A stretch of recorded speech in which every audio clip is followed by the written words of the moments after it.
Hi guys, this is Herbs. So mga ka-IT natin dyan, mag-share lang pala ako sa inyo ng isang kaingotan ko.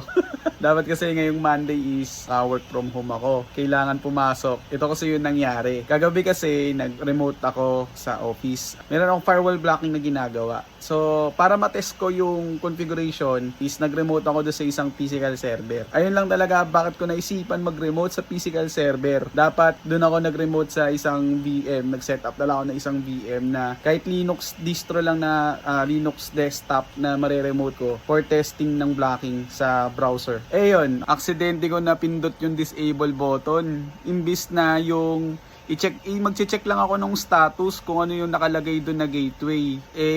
Dapat ira-route ko siya doon sa isang firewall. Yung problema, napindot ko yung disable button. So yun, napapasok ako bigla.